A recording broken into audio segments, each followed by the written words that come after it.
Mind complex. The mind is a complex which reflects the inpourings of the spirit and the uppourings of the body complex. The heart of the mind complex is that dynamic entity which absorbs, seeks, and attempts to learn. Within the mind lies an hierarchical construction likened unto geography and, in some ways, geometry, for the hierarchy is quite regular, bearing inner relationships and ratios. Using Ra's metaphor of the mind as a tree, the more conscious upper portions of the mind contain feelings, emotions, and intellectual or rational thought forms. Moving down the tree of the mind, we see the intuition occupying the trunk as it makes contact with the roots of the self's total beingness.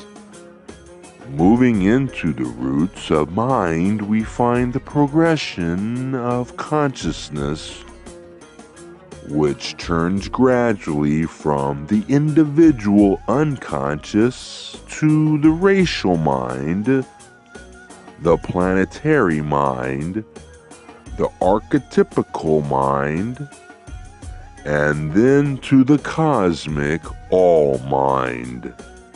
From those aforementioned roots, the mind becomes a direct contactor of the spirit complex shuttle.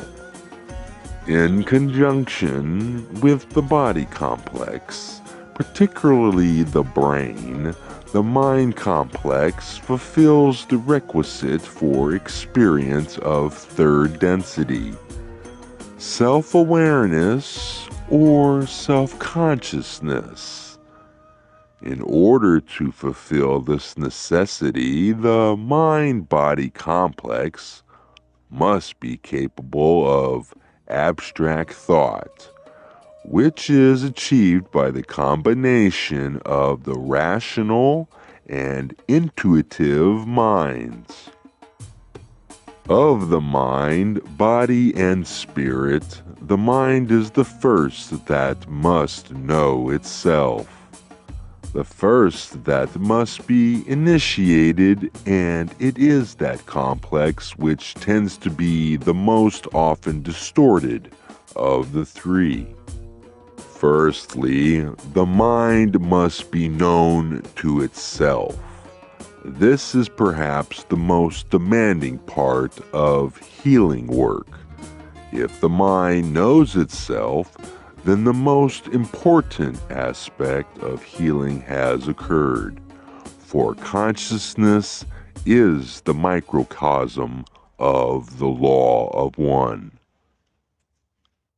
Part of the work of the mind knowing itself is a process of discovering the completeness within the mind, for it, as Ra says, contains all things. To begin to master the concept of mental discipline, it is necessary to examine the self. The polarity of your dimension must be internalized. Where you find patience within your mind, you must consciously find the corresponding impatience and vice versa. Each thought that a being has in its turn an antithesis. The disciplines of the mind involve, first of all, identifying both those things of which you approve and those things of which you disapprove within yourself, and then balancing each and every positive and negative charge with its equal. The mind contains all things, therefore you must discover this completeness within yourself. Much of the mind's activity of which we are aware during the incarnation is, like the chemical body complex, a surface illusion that falls away upon death. The deeper mind contains the character or pure distillation of emotions, biases, and wisdoms, which tend to be either ignored or underestimated during the lifetime. Here we find the true identity of the mind. The unconscious, personal to group to cosmic.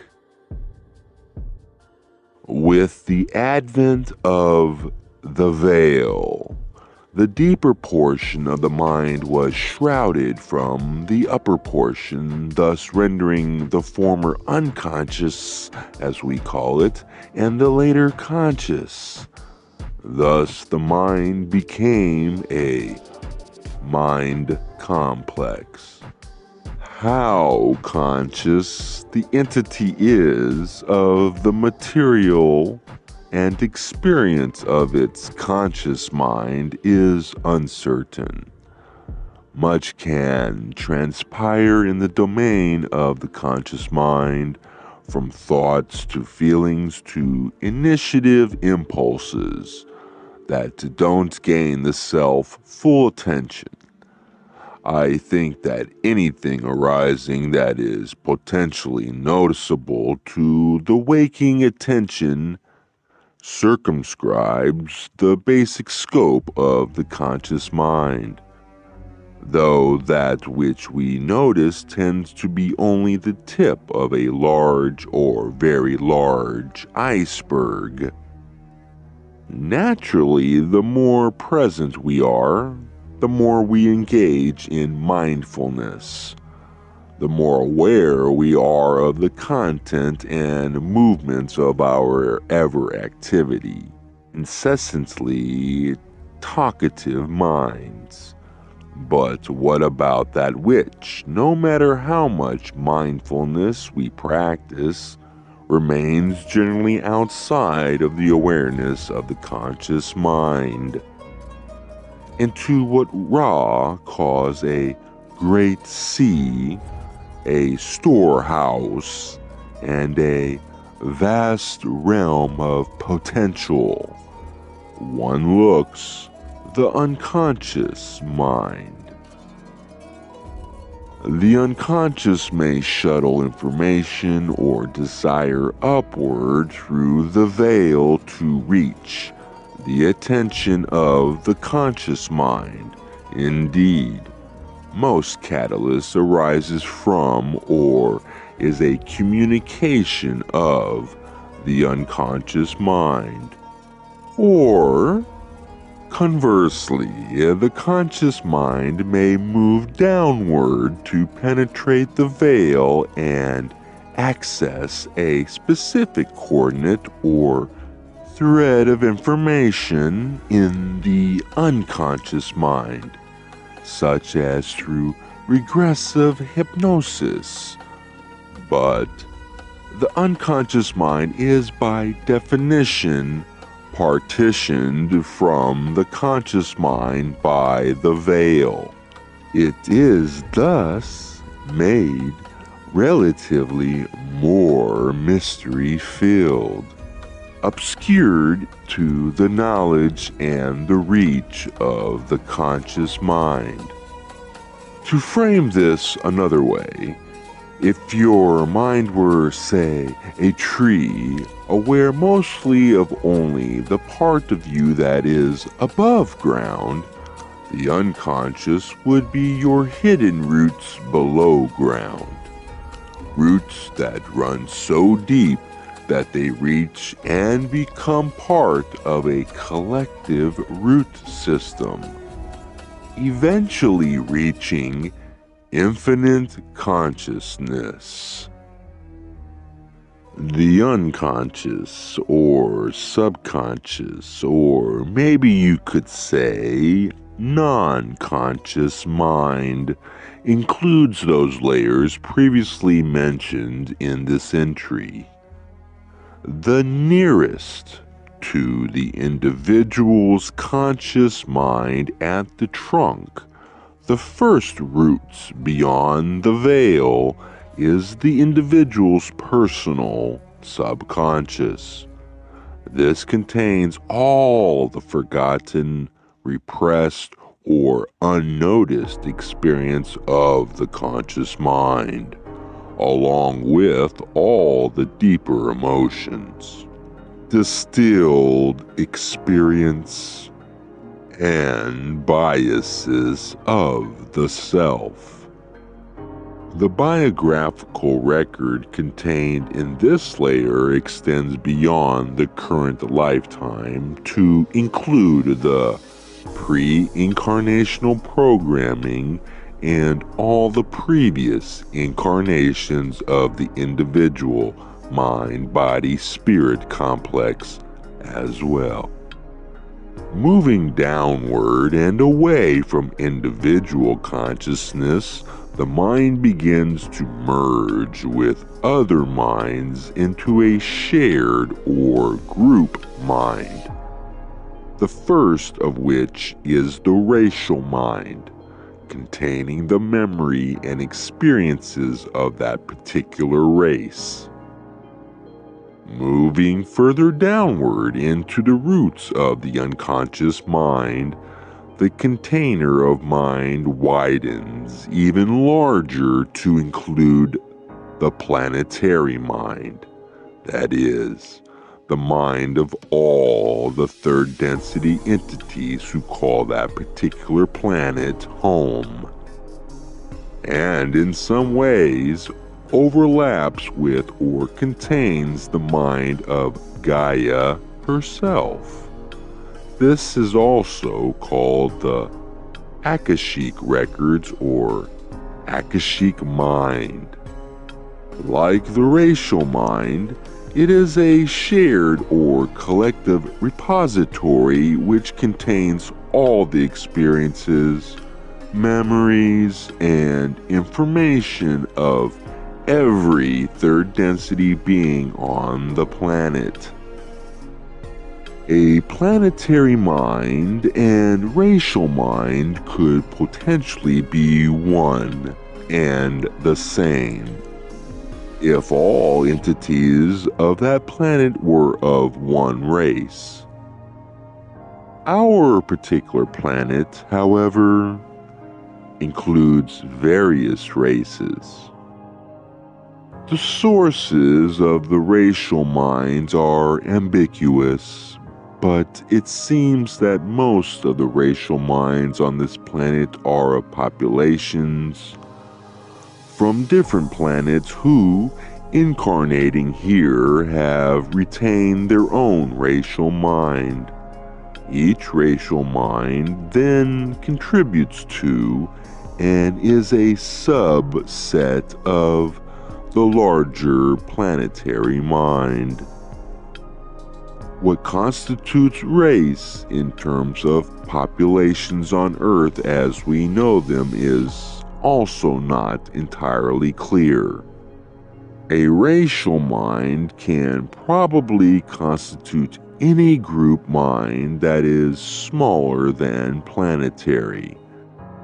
But how does a group mind form? I would imagine it has to do with shared values and worldview.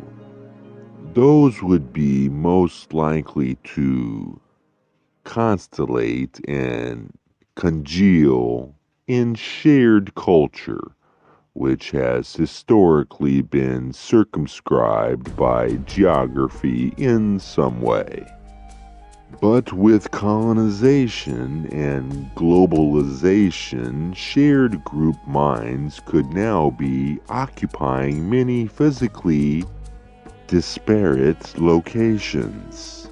Either way, the racial mind is not necessarily one and the same as pigmentation or other genetically determined differences in physical features.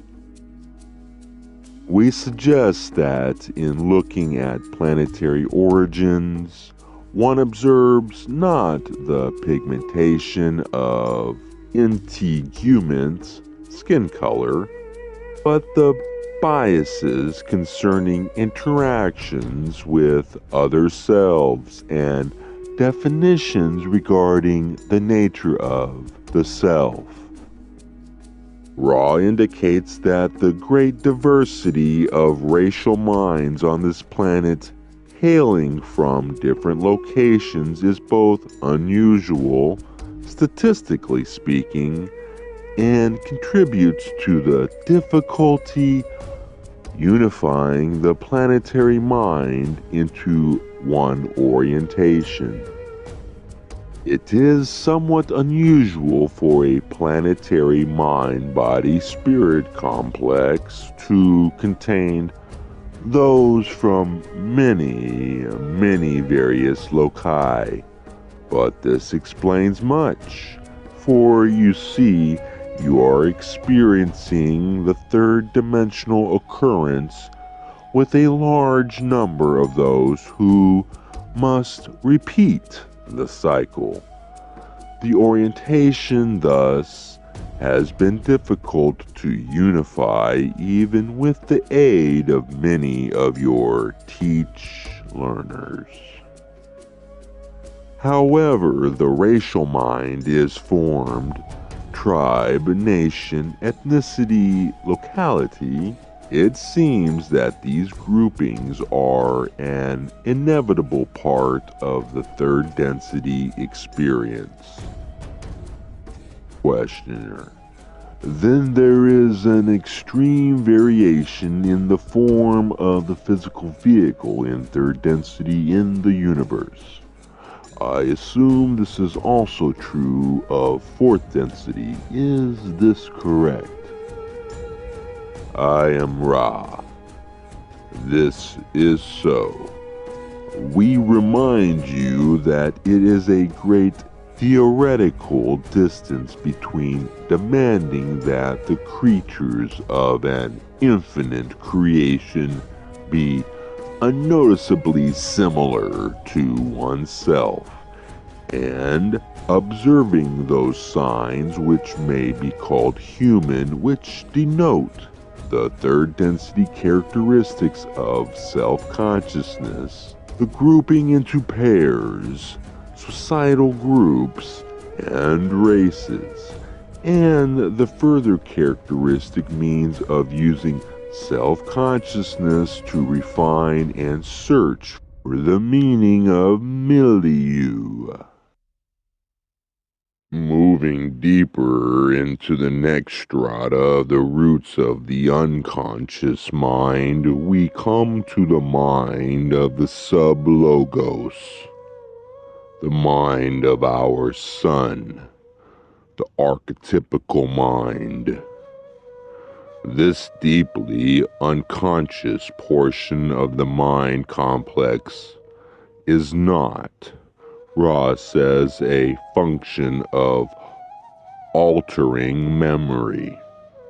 meaning that it is not modified or added to by the memory of lived experience. By contrast, Raw describes how a particular bias has filtered down into and contaminated the racial mind, thus potentially affecting or informing all entities who shared that mind. In the racial memory, there is some, shall we say, contamination even of the sexual. This showing mostly in your own culture as the various predispositions to adversary relationships, or as you call them, marriages, rather than the free giving of one to another in the love and the light of the one infinite Creator. Being unaffected by altering memory, the archetypical mind is instead the pure, undistorted architecture of the third density mind. A blueprint that contains all facets which may affect mind or experience.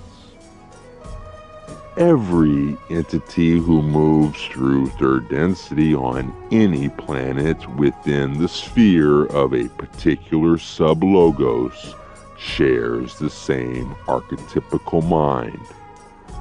This means that humans on Earth share the same archetypical mind as those of Ra. As Ra evolved within our own solar system under the same sub-logos, this archetypical mind is a refinement made by the local sub-logos of the next and final layer or container of the roots of the mind. The cosmic mind, or all mind, is what might be termed the mind of the Creator.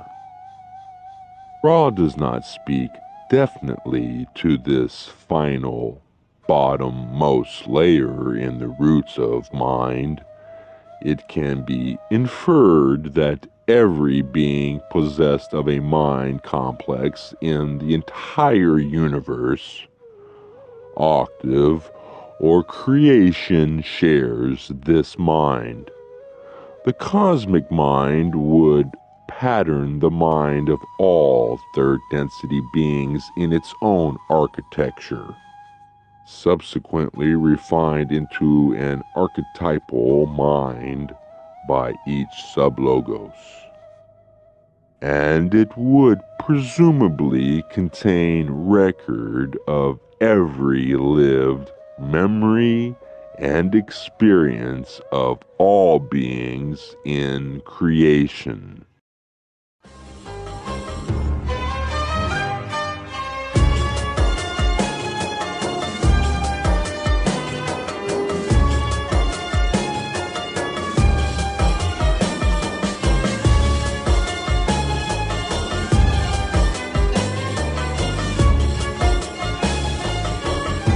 The will and desires of the unconscious. Through the above description, one gets a taste of how the individual crown and trunk of the tree manifesting above ground in veiled space-time experience has roots that connect the individual mind to layers of group minds, then to the blueprint of mind itself, then to the mind of the Creator. However, the various layers of mind are not a static repository containing information the way a library does books. It is instead a dynamic system which is at once repository of memory and experience and replete with desires, will, awareness, and programming. This is evidenced in a variety of passages in the Raw Contact, including Ra's description of the subconsciousness' role in healing.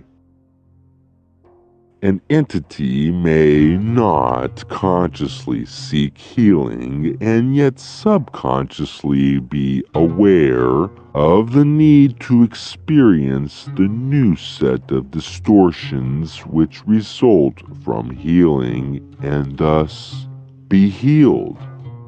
Similarly, an entity may consciously desire healing greatly, but within the being, at some subconscious level, find some cause whereby certain configurations which seem quite distorted are in fact at that level considered appropriate.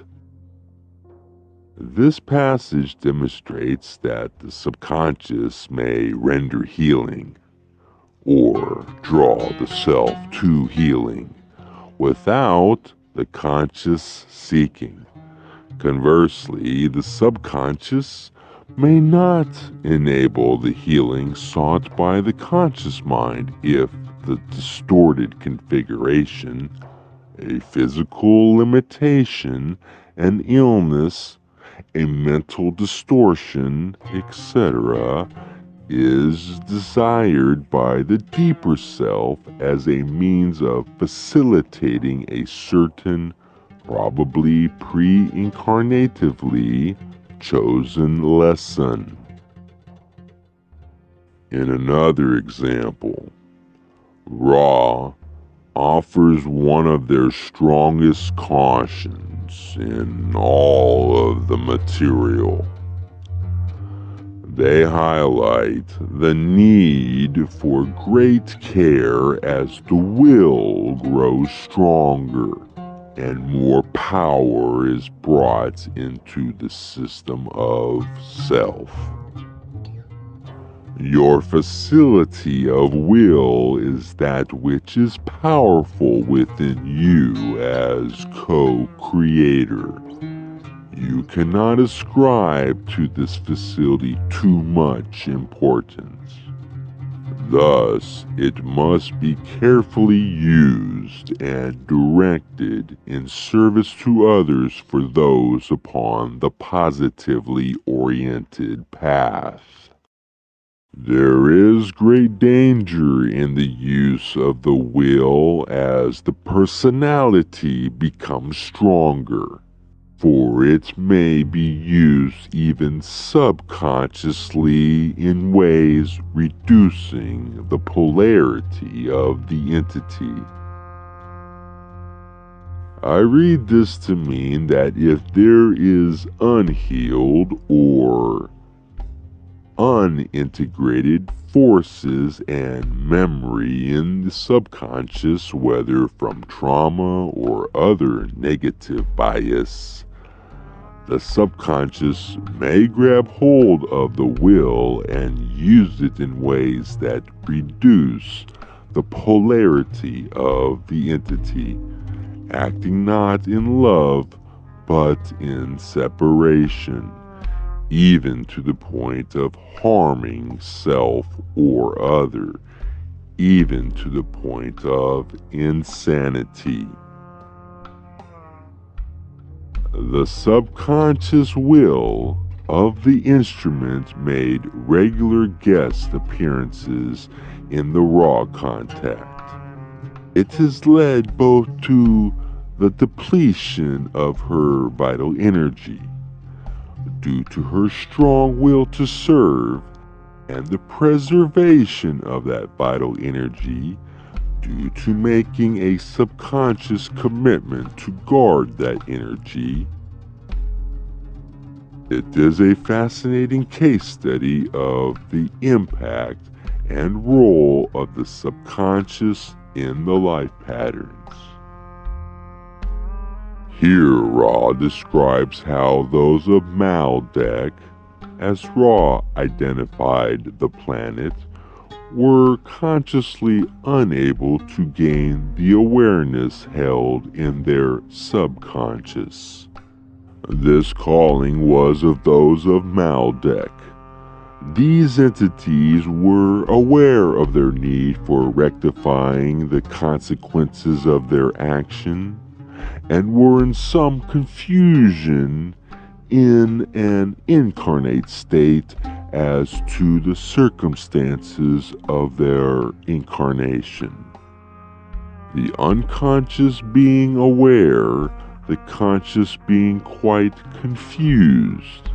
This created a calling.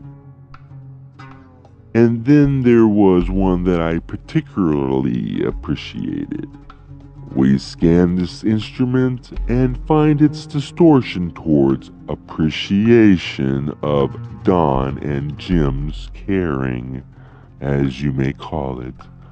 This atmosphere, shall we say, offers the greatest contrast to the discomfort of such psychic attacks, being the reciprocal, that is, the atmosphere of psychic support. This each of you do as a subconscious function of true attitudinal, mental, emotional, and spiritual distortions towards this instrument. There is no magic greater than honest distortion towards love. In the depths of Dawn and Jim's being, they were biased towards genuinely loving and caring for Carla in attitude, mind, emotion, and spirit. Catalyst and the unconscious. In ways that I do not fully grok, Catalyst seems to derive from and be largely constituted of the subconscious mind. The most obvious metaphor that comes to mind is that of the iceberg and its tip. Most of the iceberg resides out of view below the waterline. What is visible is only its uppermost portion, a small sampling relative to the whole. This is a very limited metaphor, however, because the iceberg is relatively uniform above and below water. In contrast, what is perceived as catalyst by the conscious mind, the tip of the iceberg, is not typically representative of the true nature of catalyst as it is known and experienced by the subconscious mind. This is due to the veil which hides or obscures or distorts the catalyst, a situation that is amplified by our various misapprehensions, our often divided attention, and our imperfect memory. All that you perceive seems to be consciously perceived. This is not the correct supposition. All that you perceive is perceived as catalyst unconsciously by the, shall we say, time that the conscious mind begins its appreciation of catalysts, that catalyst has been filtered through the veil, and in some cases much is veiled in the most apparently clear perception. I read this as saying that by the time we register something as catalyst, an emotion, a sensation, a reaction, a complex of feeling and thought about a person or ourselves, etc. However clear it seems to our awareness, its actual origin and meaning remain veiled. Here is one very small example. In the questioner, we may see the desire not to be carrying the load it carries, given as physical manifestation of the soreness of those muscles for carrying used. That which is truly needed to be carried is a pre-incarnative responsibility which seems highly inconvenient. The questioner, Don Elkins, experienced the catalyst of sore muscles.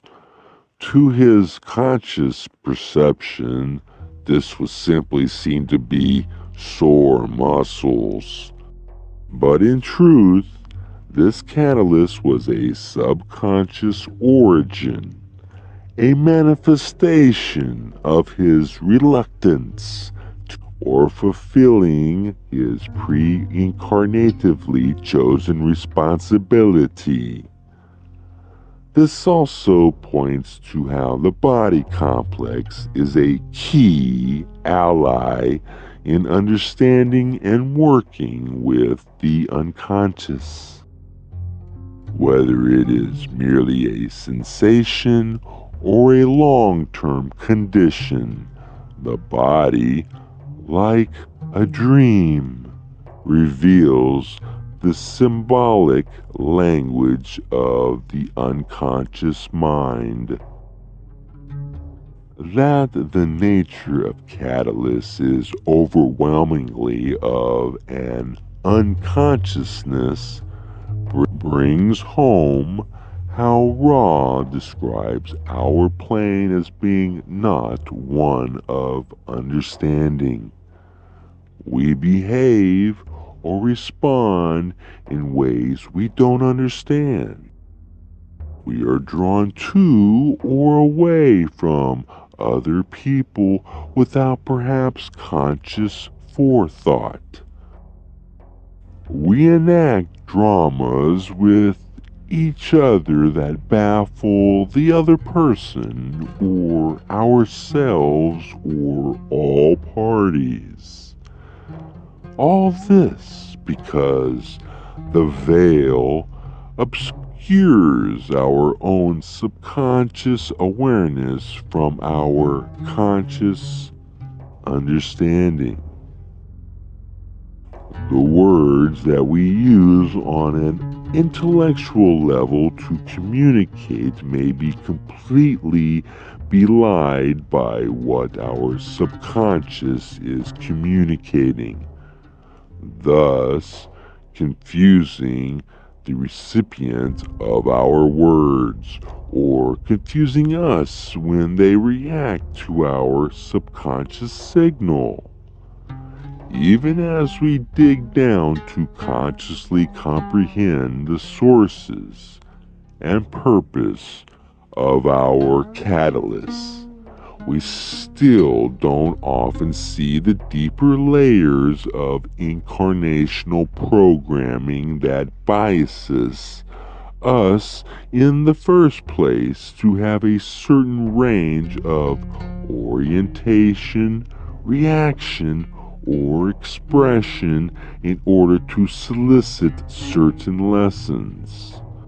Though the journey of self-realization is a journey of making catalysts increasingly conscious.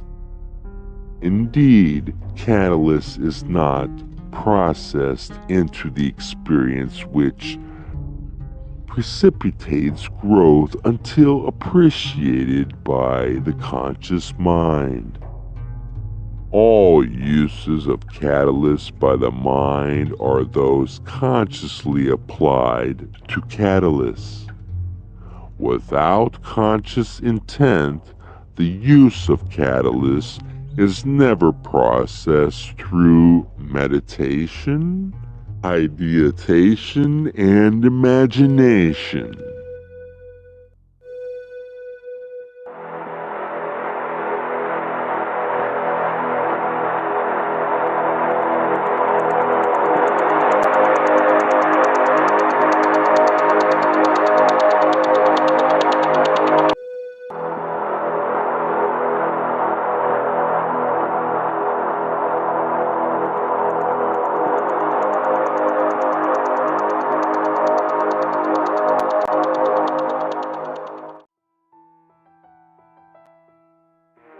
Dreams of the unconscious.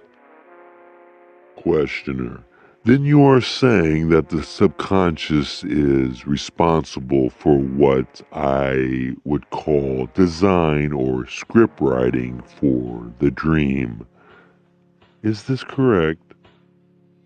I am Ra. This is correct. Dreaming is an activity of communication through the veil of the unconscious mind and the conscious mind.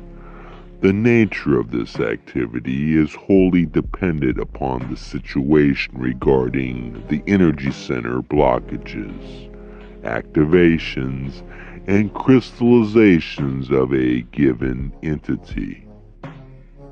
In one who is blocked at 2 of the 3 lower energy centers, dreaming will be of value in the polarization process, in that there will be a repetition of those portions of recent catalysts as well as deeper held blockages, thereby giving the walking mind clues as to the nature of these blockages, and hints as to possible changes in perception which may lead to the unblocking. Therefore, in all cases, it is useful to a mind-body-spirit complex to ponder the content and emotive resonance of dreams. The activity of dreaming is an activity in which there is made a finely wrought and excellently fashioned bridge from conscious to unconscious. In this state, the various distortions which have occurred in the energy web of the body complex due to the misprecision with which energy influxes have been received are healed. With the proper amount of dreaming comes the healing of these distortions. Continued lack of this possibility can cause serious distorted mind-body-spirit complexes. The other function of the dreaming, which is of aid, is that type of dream which is visionary and which prophets and mystics have experienced from days of old. Their visions come through the roots of mind and speak to a hungry world. Thus, the dream is of service without being of a personally polarizing nature.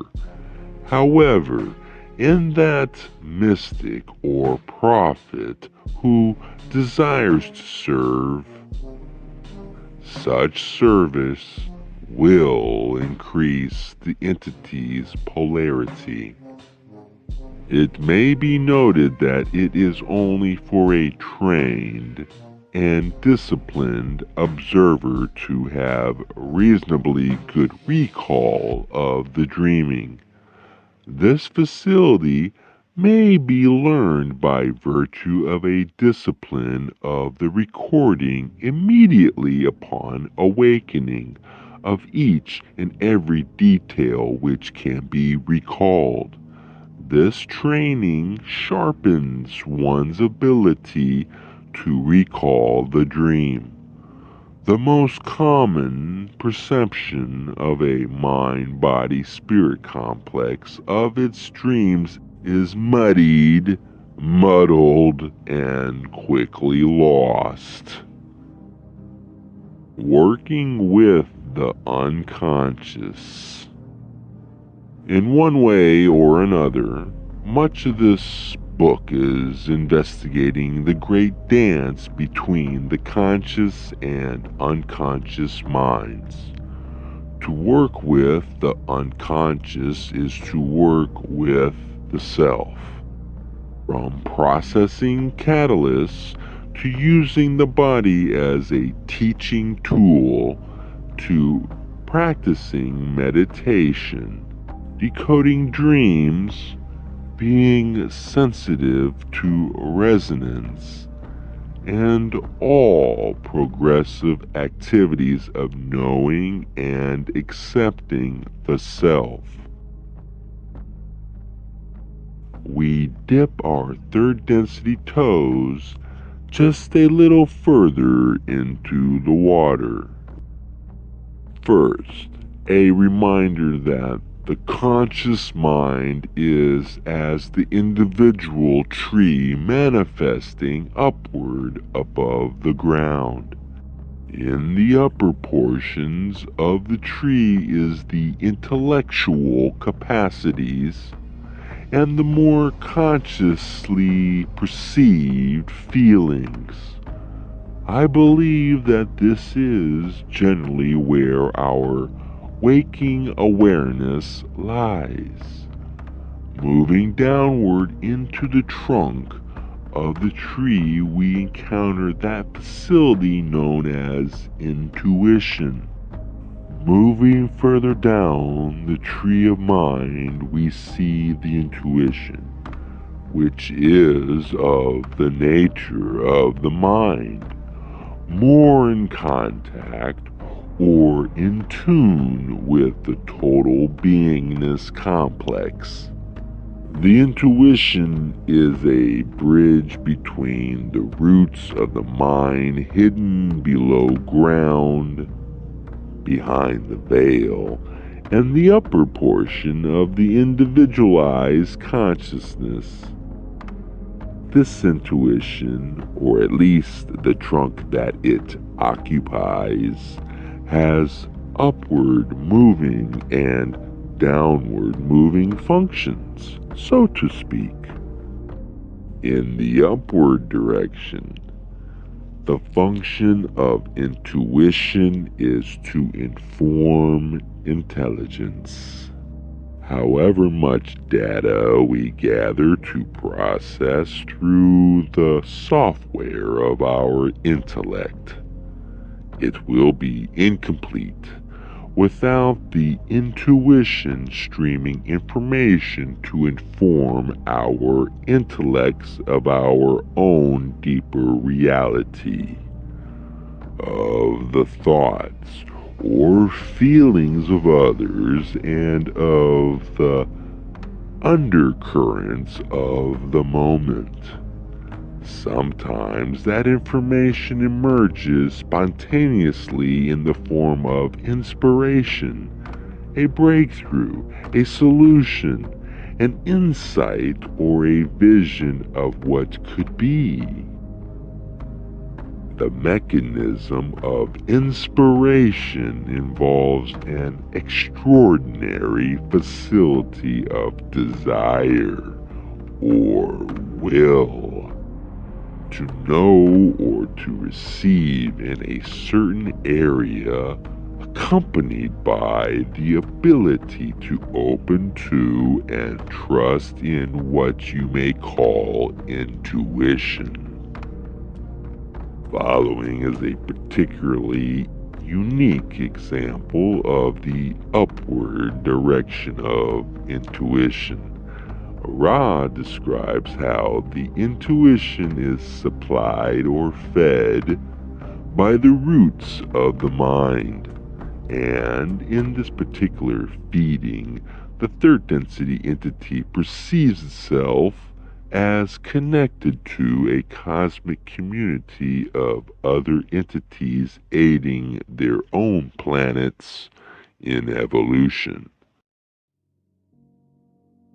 When this realization of our co-creator relationship with the Logos occurs, you may then widen the field of eyeshot, if you will, infinitely recognizing parts of the Logos throughout the one infinite creation, and feeling with the roots of mind informing the intuition, the parents aiding their planets in evolution in reaches vast and unknown in the creation, for this process occurs many, many times in the evolution of the creation as a whole.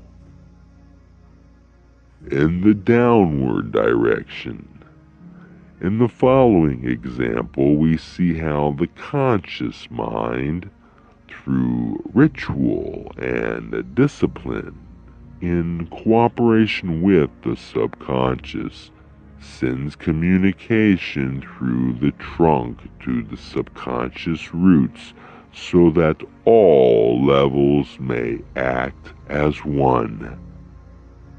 The change or reprogramming sought is then rendered in the depths as well as the surfaces.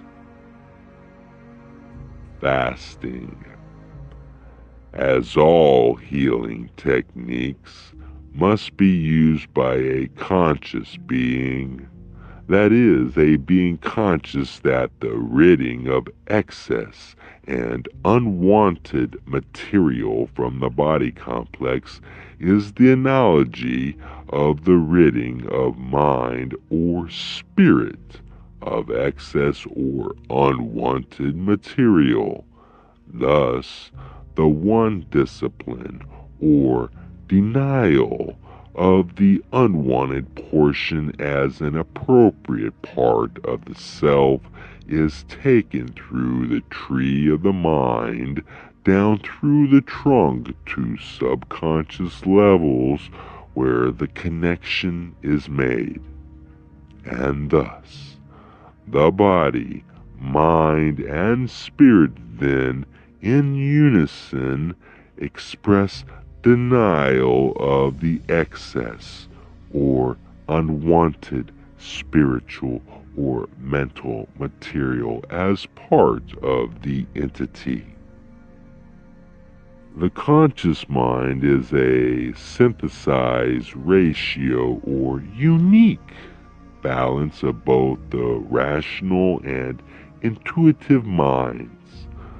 Thus, whatever energy, information, or experience moves through the intuition, it must be appraised by and in balance with the upper rational mind of the entity.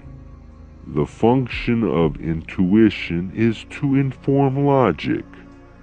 In your illusion, the unbridled predominance of intuition will tend to keep an entity from the greater polarizations due to the vagaries of intuitive perception.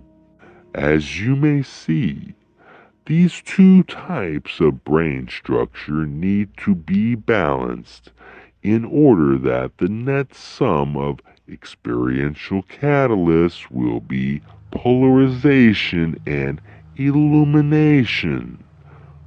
For without the acceptance by the rational mind of the worth of the intuitive facility, the creative aspects which aid in illumination will be stifled. As a side note, Ra highlights one of the benefits of this rational intuitive mind. They say that this mind, along with the body complex, makes it so difficult to learn alone that we are predisposed to be in relationship to one another. This is true of both polarities. Consider, if you will, the tree, for instance. It is self-sufficient. Consider, if you will, the third density entity. It is self-sufficient only through difficulty and deprivation. It is difficult to learn alone, for there is a built-in handicap. At once the great virtue and the great handicap of third density. That is the rational intuitive mind. Thus, the weakening of the physical vehicle, as you call it, was designed to distort entities towards a predisposition to deal with each other. Thus, the lesson which approaches a knowing of love can be begun. Ross says that so far as the ability to polarize goes, the entity ruled by intuition and impulse is equal to the entity governed by rational analysis. Both facilities may be used for service to self or service to others. They add, it may seem that the rational or analytical mind might have more of a possibility of successfully pursuing the negative orientation due to the fact that, in our understanding, too much order is by its essence negative. However, this same ability to structure abstract concepts and to analyze experiential data may be the key to rapid positive polarization. It may be said that those whose analytical capacities are predominant have somewhat more to work with in polarizing. To fully utilize the resources and abilities of the unconscious self is to engage in true, as our world would call it, magic.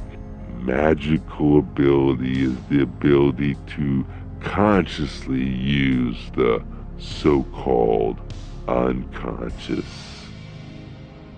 The principle behind any ritual of the white magical nature is to so configure the stimuli which reach down into the trunk of mind, that this arrangement causes the generation of disciplined and purified emotion or love, which then may be both protection and the key to the gateway to intelligent infinity. What I only vaguely understand is how the will uses the spirit shuttle to make contact with those deeper layers of the mind, and how the yield of that inquiry is passed upward from the roots through the intuition. In the first paragraph of the following quote, we see an example of the archetypal mind contacted through such means. And in the second paragraph, Ra indicates that it works essentially the same for the other informers of intuition. Each archetype presents an aspect of the one infinite creation to teach the individual mind, body, spirit complex according to the calling of the entity. Teaching is done via the intuition. With proper seeking, the power of will uses the spirit as a shuttle to contact the appropriate archetype aspect necessary for the learning. In the same way, each of the other informers of intuition are contacted. They are hierarchical and proceed from the entity's own subconscious mind to group or planetary mind, to guides, to higher self, to archetypical mind, to cosmic mind, or intelligent infinity. Each is contacted by the spirit serving as shuttle according to the harmonized electromagnetic configuration of the seeker's mind and the information sought.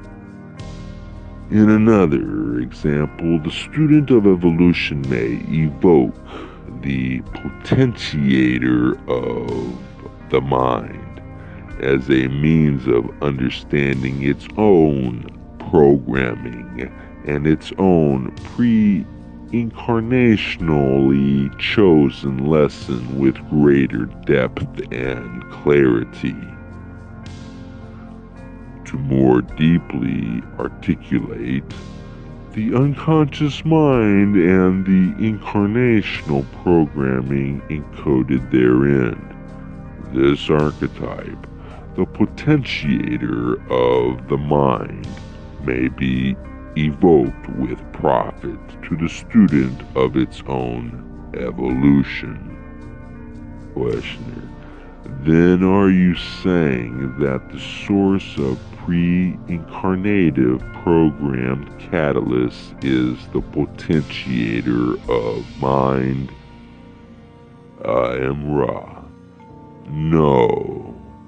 We are suggesting that the potentiator of the mind is an archetype, which may aid the adept in grasping the nature of this pre-incarnative and continuingly incarnative series of choices. Though not explored in depth in this entry, the unconscious mind is a portion of the mind that is by definition feminine in nature, as that which awaits the reaching. The conscious mind, on the other hand, is masculine in nature, as that which reaches. Thus, to close our exploration of the subconscious mind, we focus on two substantially profound passages from Ra. In the first, Ra encapsulates how the manner of the conscious mind's relationship to its own subconscious, which is to say, how we relate to ourselves is fundamentally different for each polarity. Many use the trunk or roots of mind as if that portion of mind were a badly used, prostituted entity. Then this entity gains from this great storehouse that which is rough, prostituted, and without great virtue. Those who turn to the deep mind, seeing it in the guise of the maiden, go forth to court it. The courtship has nothing of plunder in its semblance and may be protracted. Yet the treasure gained by such careful courtship is great. The right hand and left hand transformations of the mind may be seen to differ by the attitude of the conscious mind towards its own resources as well as the resources of other selves. It is a subject worth contemplating to ask oneself what it means to treat the resources of the deeper self with this level of undemanding, patient care and respect in the quest for understanding. What is the relationship of this masculine principle to this female principle? What does the feminine hold that the masculine seeks? For what does the feminine await in the masculine?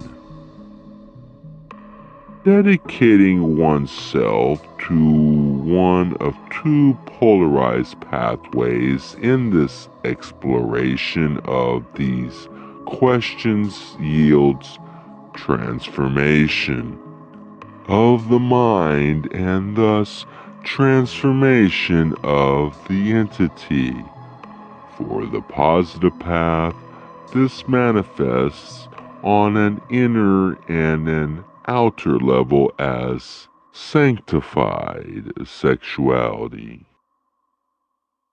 The concept of the pull towards mental polarity may well be examined in the light of what the student has already accredited concerning the nature of the conscious, exemplified by the male, and the unconscious, exemplified by the female.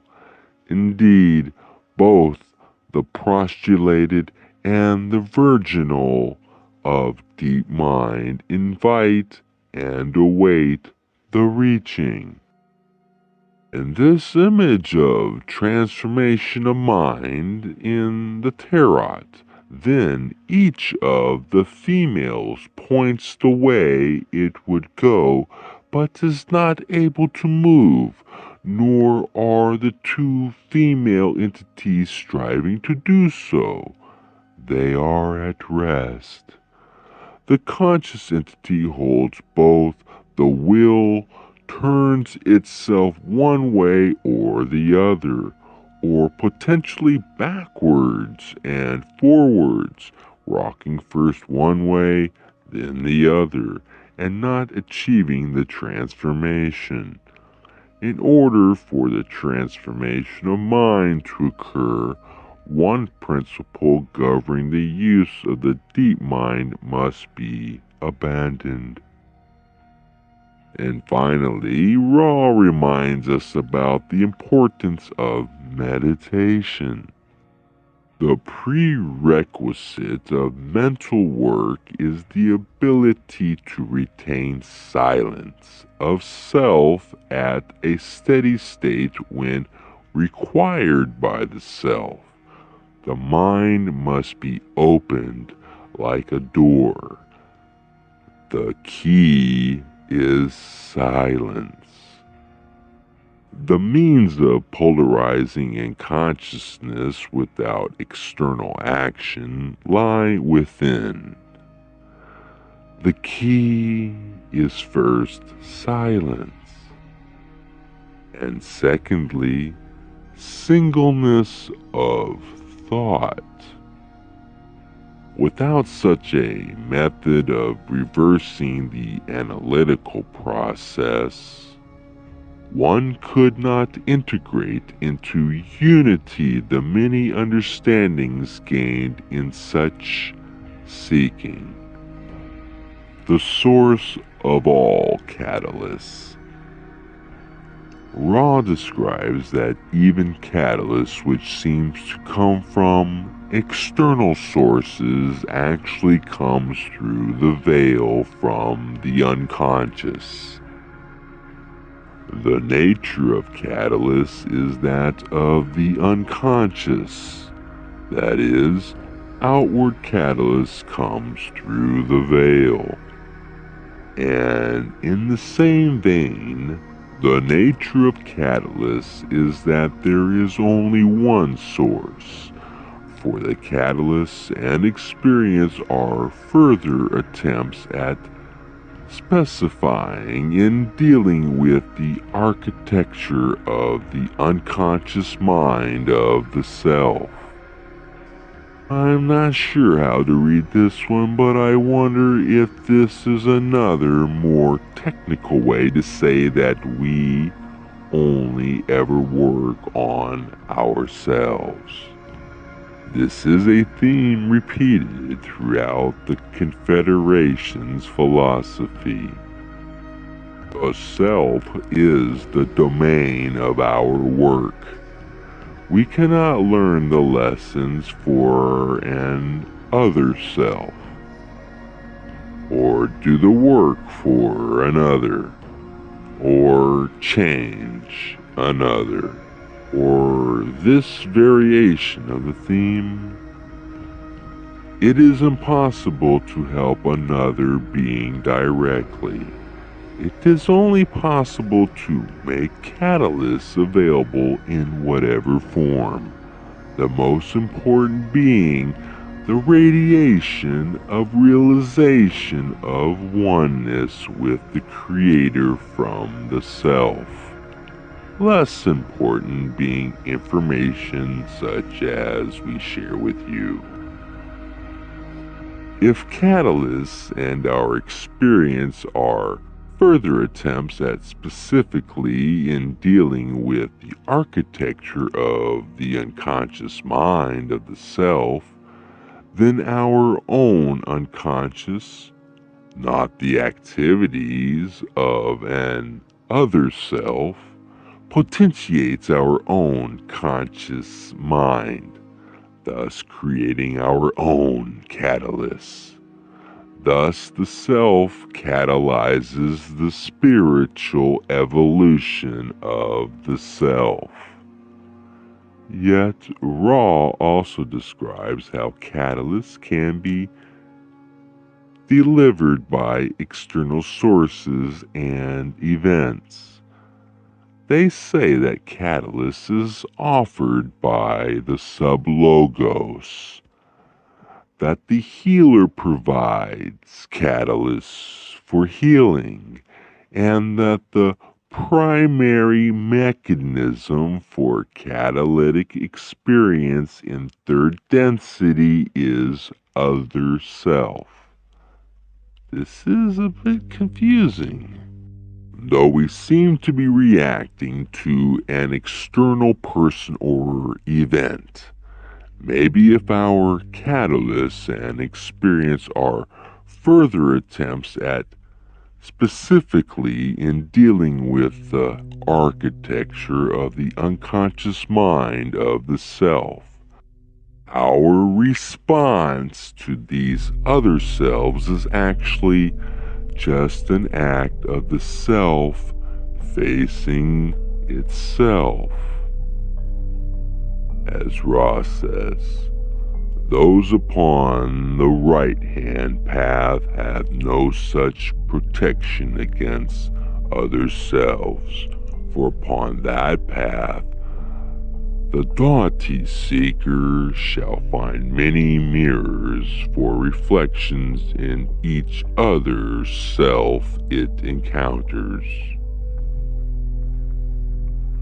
The quickest way to learn is to deal with other selves. This is a much greater catalyst than dealing with the self.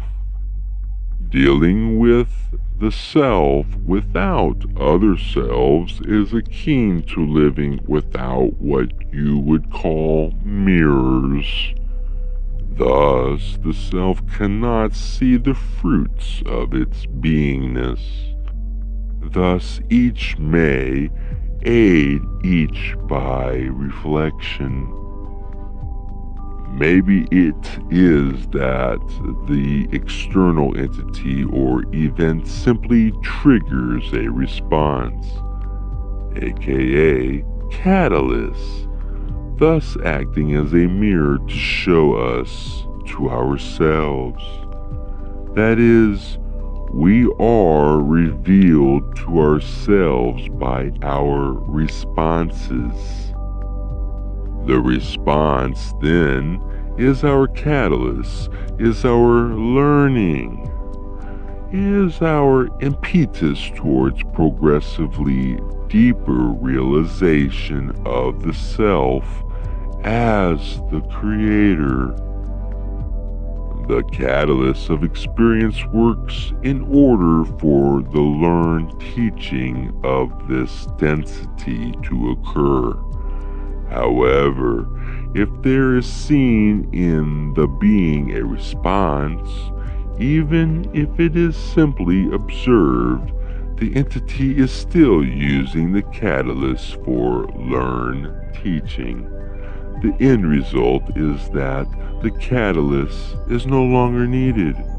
Thus, this density is no longer needed. This is not indifference or objectivity, but a finely tuned compassion and love which sees all things as love. This seeing elicits no response due to catalytic reactions. Thus, the entity is now able to become co-creator of experiential occurrences. This is the truer balance.